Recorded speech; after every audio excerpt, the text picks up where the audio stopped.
12-year-old Eric Trump stood beneath the towering glass windows of John F. Kennedy International Airport, barely able to contain the butterflies flapping in his chest. He clutched the golden envelope like it was a treasure map.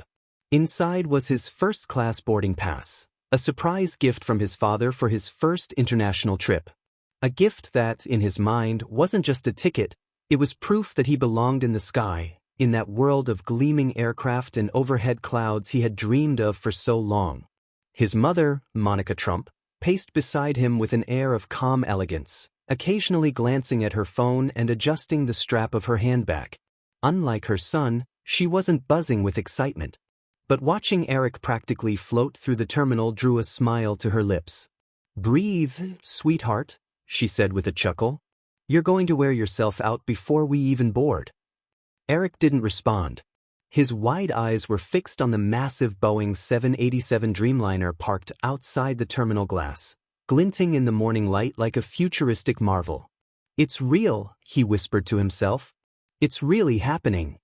The boarding announcement crackled over the speakers, and Monica gave Eric's shoulder a gentle squeeze. "Come on, flyer boy. Let's go make some clouds jealous." As they moved into the priority boarding lane, Eric felt a surge of confidence swell in his chest. For once, he wasn't dragging a suitcase through the economy line, squished between strangers and overhead bins.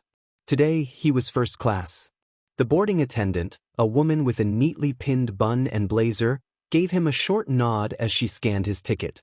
"Beep.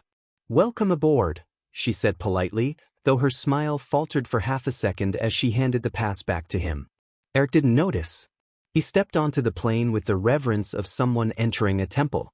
The soft lighting, the scent of clean fabric and citrus, the plush leather recliners, this was everything he'd ever watched in YouTube cabin tours and airline vlogs.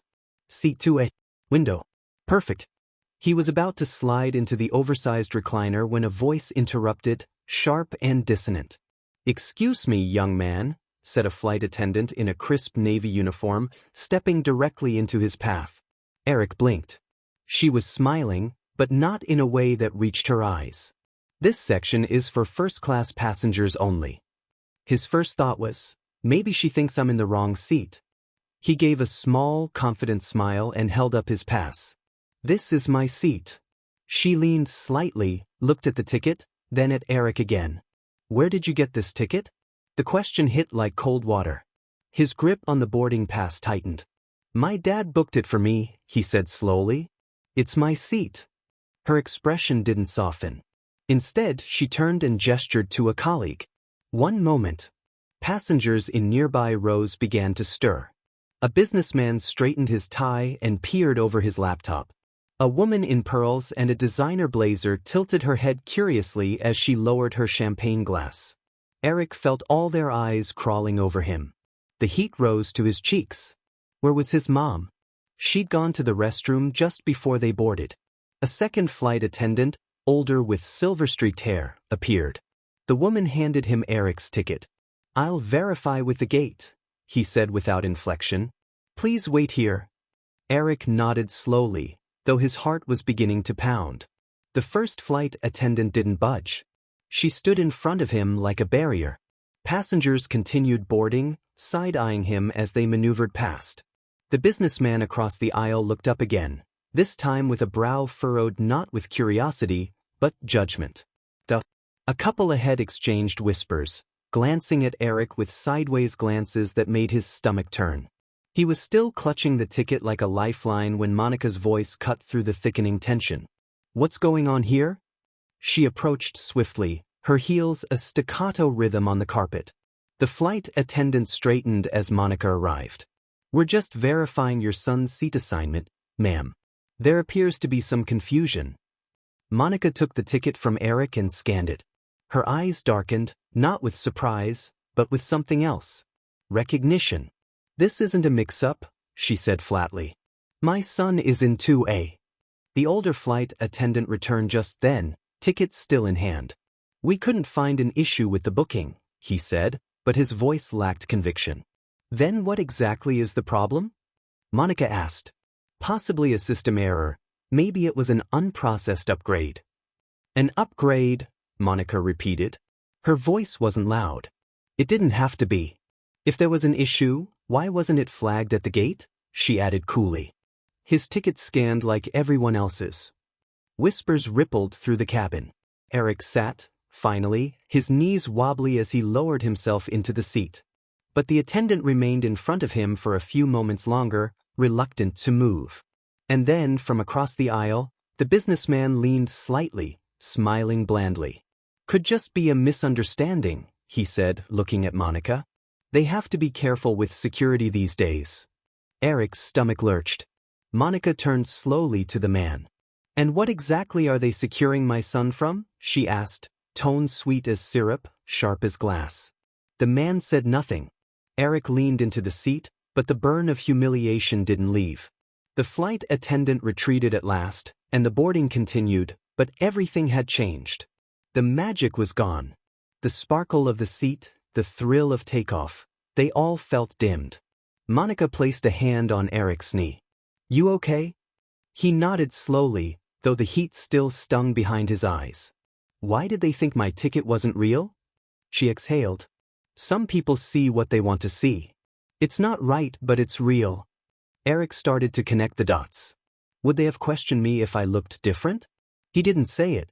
Not yet. But the realization simmered beneath his skin. Then, movement near the front. The first attendant was back, and this time, she wasn't alone. A supervisor. Tablet in hand. Smile tense. Expression guarded. Eric felt the fear rise again. Monica rose with quiet grace, meeting her like a chess master in mid-game. There's nothing to verify, she said, offering the ticket again. But by all means. The supervisor scanned it. Green light. Confirmed. She cleared her throat. There's no issue. Everything checks out. Of course it does, Monica replied. The supervisor shifted uncomfortably. We apologize for the inconvenience. Inconvenience? Monica echoed. Tell me, how often do you double-check first-class tickets for 12-year-old boys? The woman blinked. Said nothing. Monica took the ticket, sat back down. We're done here. And yet, Eric could still feel the eyes. The silence wasn't silence anymore. It was shame, guilt, and awkwardness wrapped into a soundless weight hanging over the cabin. Then came the final blow. A voice, calm, deep, commanding. What seems to be the issue here? Eric turned. And there, standing tall in the aisle in a crisp navy suit, was Donald Trump. His father had arrived. The air in the first-class cabin stilled like the moment before a thunderclap. Passengers straightened in their seats. Brows lifted. Whispered words caught midair. Donald Trump, towering, composed, unmistakable, strode down the aisle with the quiet command of a man who didn't need to raise his voice to be heard. He exuded presence. It wasn't just the suit, though it was tailored to perfection. It was the stillness behind his eyes. The silence that followed him like gravity. He stopped next to Eric's seat and let his gaze settle on the supervisor, who was still holding the now verified ticket like it might bite her. I asked, Donald said again, slower this time, what the issue is. The supervisor's fingers twitched around the tablet. Sir, I assure you this was just a misunderstanding. Donald's eyes narrowed ever so slightly. He glanced at Monica, then down at Eric, who sat curled in the oversized seat, small but composed. Not crying, but not okay either. His father read it all in a heartbeat. He turned his gaze back to the supervisor. I'm sure you're aware, he said coolly, that I own this airline. The sentence didn't explode, it landed. Soft, sure, devastating. The supervisor's posture shifted subtly. A tiny intake of breath. The attendant who had blocked Eric earlier froze in place, her polished expression cracking for the first time. Several passengers audibly gasped. Others tried not to react, suddenly becoming very interested in their champagne, seat recliners, or phones. Monica didn't move. She was the picture of composure. Eric watched, his heartbeat thunderous in his ears. He'd never seen his dad like this, not at a rally, not on TV. This wasn't the bold, brash public figure. This was his father, precise and purposeful. And angry, not with noise, but with presence. The supervisor tried to recover. Mr. Trump, Please understand, this was never about. Donald raised a hand slightly. Save it. His voice remained calm, but there was steel beneath it now. The kind that made people stop talking. The woman's mouth closed. His gaze slid to the first flight attendant. The one who had blocked Eric, doubted him, asked him where he got the ticket like it was stolen from another life. She wouldn't meet his eyes. Donald didn't force her to. Instead, he stepped slightly forward, pulled out his phone, and tapped a few times. I just got off the phone with the regional director, he said, sliding the phone back into his jacket. She'll be interested to hear about how my wife and son were treated on your watch. The supervisor blinked. Her lips parted to speak. I think, Donald continued, this will go further than just an internal memo. Maybe corporate. Maybe even further. Then, almost as if it were an afterthought, he added, seeing as I own the company. The silence that followed was total. Eric sat very still, trying to process the way everyone was now reversing, as if the truth had just rearranged the universe. The businessman across the aisle, the same man who'd casually implied security concerns, was now pretending to read an email he hadn't opened. The woman in the cream blazer who'd shaken her head earlier now refused to look up from her in-flight magazine. No one said a word. No one dared. Monica crossed one leg over the other, smirking slightly. You okay now, baby? Eric nodded slowly. He was. But a fire still burned beneath his ribs. Donald's eyes were still on the supervisor. He didn't yell. He didn't argue. But his silence was louder than any outburst could have been. After several thick seconds, the supervisor cleared her throat and tried to collect herself. Mr. Trump, we apologize for... Donald cut her off again, not with volume, but with finality. We'll be having a conversation about this after the flight. The flight attendant who had started the ordeal paled. Her shoulders stiffened as she backed into the galley without a word. The supervisor followed quickly, her posture brittle. Around them, the cabin thawed, but not into comfort.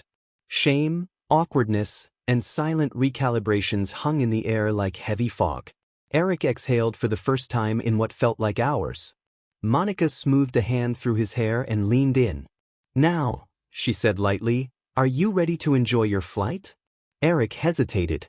He should have felt triumphant.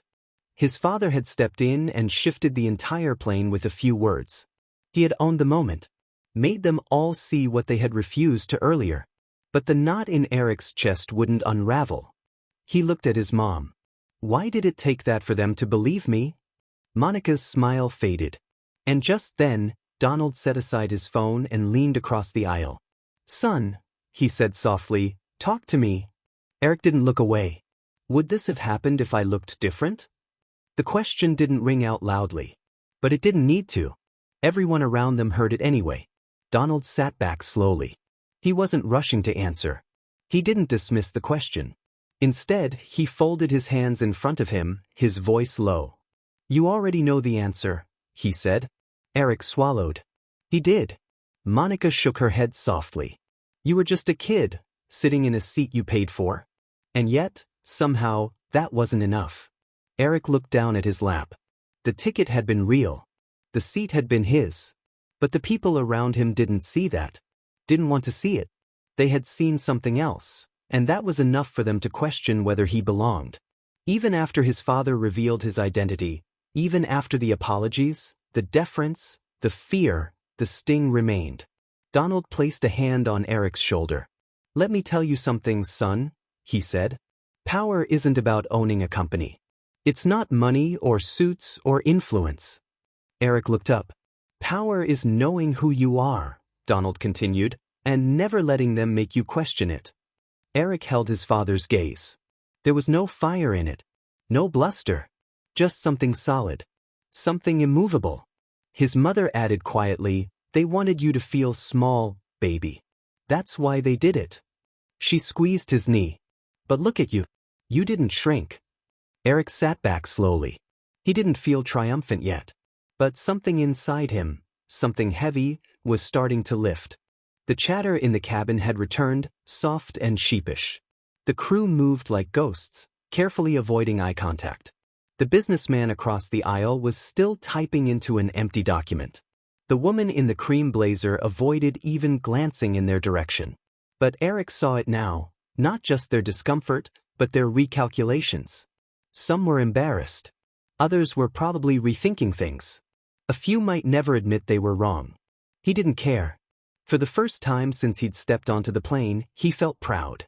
Then Monica flipped open the in-flight menu and grinned. "Oh, they've got warm chocolate chip cookies." Eric perked up. "Wait, really? First-class perks, baby." She grinned.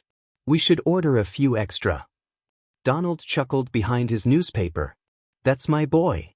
And just like that, the shadows began to lift. The plane had started its slow crawl down the runway. The engines rumbled beneath the floor, vibrating gently through the soles of Eric's sneakers. Outside the window, the sky glowed with the soft amber of mid-morning light, and the tarmac stretched into the horizon. Everything inside the first-class cabin looked the same: reclining leather seats, champagne flutes clinking gently, passengers flipping magazines or adjusting seat settings. But everything had changed. At least for Eric. He watched his reflection in the curved window for a long moment. The boy looking back didn't look different, but he felt different. Across the aisle, Donald Trump rustled his newspaper, his face hidden behind the pages. But Eric could feel his presence. Settled. Watching without hovering. That was his way. Next to him, Monica flipped through the entertainment system like nothing had happened. Like they hadn't just cracked the quiet surface of prejudice and forced an entire cabin to see itself. Eric wasn't sure how she did it, carry herself like the world had to make room for her, but he was starting to understand it. A few minutes passed before a familiar voice returned. The flight attendant from earlier, the one who had blocked his seat, appeared at the end of the aisle. Her poise was back in place, but her movements were slightly stiffer now. Measured. "Would you like anything to drink?" she asked, her voice quieter than before. Monica glanced at Eric, but said nothing. The moment was his. Eric looked up, eyes steady, voice calm. "I'll have a Sprite." The beat. Then the woman nodded. "Of course." She turned toward the galley. Eric leaned back. He didn't smile. Not out of malice. Just come. They had tried to shrink him. But they had failed. Camille handed him the menu with a little smirk. "And what about those cookies?"